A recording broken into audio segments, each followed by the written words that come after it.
now you have a very successful film score out with Jungle Fever that you worked on, and now you got Malcom X coming. Can you tell us something about this project?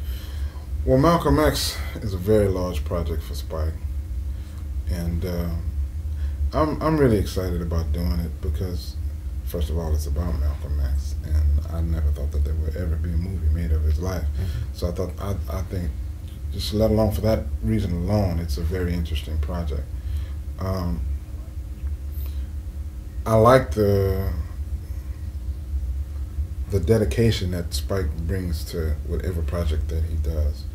And with this one, he hasn't even started shooting yet, and he's already on me.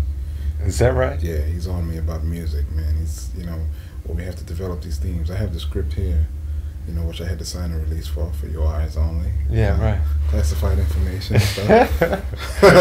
Felt like I was leaving the Pentagon after I picked up the script. But it's a good thing for me because I get a chance to express myself in a totally different arena, which I also enjoy. Because I mean, playing an improvisational type of music, one has to have a love for composition, because I mean that's what you do. When you're improvising, you're creating melodies, and it's fascinating for me to have like a whole palette of instruments to deal with, and tonal colors and stuff, and to shape that into compositions. The only drawback, if there is a drawback to writing for film, is that most film producers want the melodies to be very singable, so sometimes you can't be as courageous as you would like to be, or adventurous, because being a musician, you come to the project and you read the script and you see the scene and you say, man, I know I can do this for this scene, and somebody else may say, but we're trying to get that $750 at the box office. So that might not work. So, you might have to tone it down, because that happened in Jungle Fever. I had some ideas about one section I just had to take out.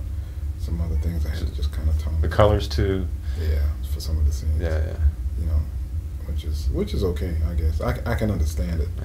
I mean, it's a frustrating thing for a composer, but I do understand their dilemma. I mean, it is a business from their point of view, and Spike is he's a marketing genius. He knows. He understands it. Yeah, understands that area. Now, have you got like certain amount of areas that are mapped out for you to write? Not yet. See, the way it works with Spike is he gives me a script, and I think the reason why he does that, because usually there's a lot of editing that goes on. With Jungle Fever, they had to whittle that thing down from like 3.5 hours, I think. So he doesn't really rush into that right away. What he does, he gives me the script, and then I try to deal with little themes and melodies for different characters or different moods, that I know are going to occur based on what I read in the script. Then once he starts to edit the film and gets a general idea of how the film actually feels, the entire film, then he may bring me in and he said, well, we'll sit down and watch. Like when we did Jungle Fever, I sat down and watched them edit sometimes, and I would just sit there and I would just make notes, and I'd make mental notes to myself and write things down. And then later on he would call me and he said, well, I want something here. Then he said, go back. Then we said, we want it to start here. And then we would run the scene, and he said, I want it to end there. Then we would time it and everything. And then he would give me the cue sheets. I didn't have video for Jungle Fever. I want to have video for Malcom. Absolutely. That's one thing that I'm going to talk to him about. I think it's important for me to have that at home.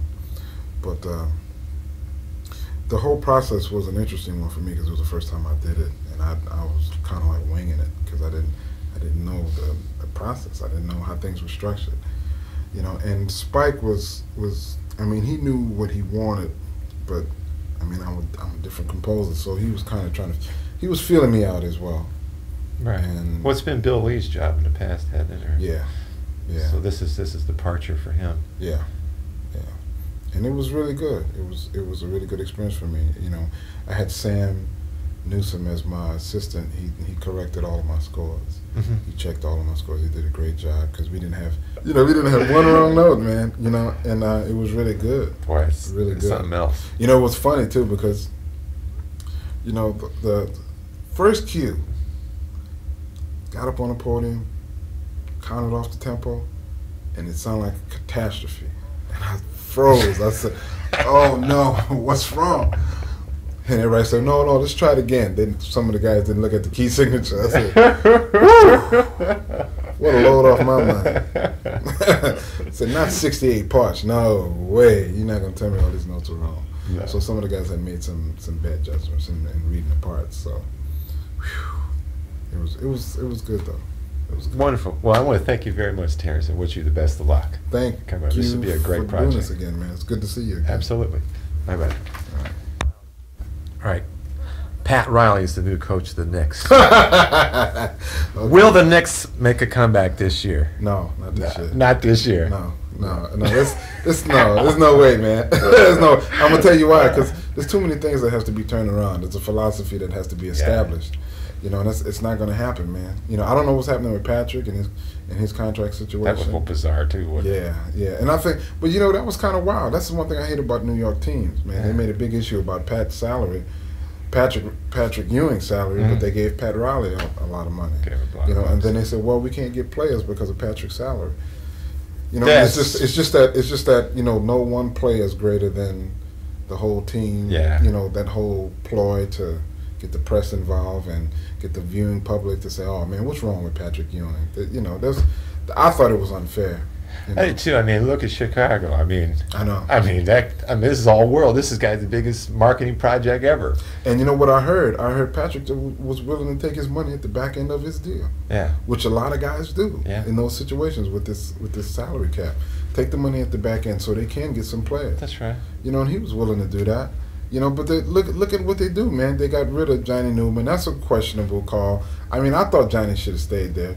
Rod Strickland definitely should have stayed. Hey. You know, they got rid of Credit him. card. Yeah.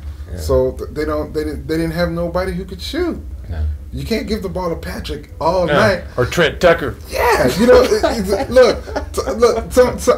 Who was it? It was Kevin McHale, man. Yeah. You know, they interviewed Kevin McHale after one of the games at the Garden, man, and Kevin said, man, there's no magic to it. If you know that one person is the only person who can shoot, You give it to that person? yeah.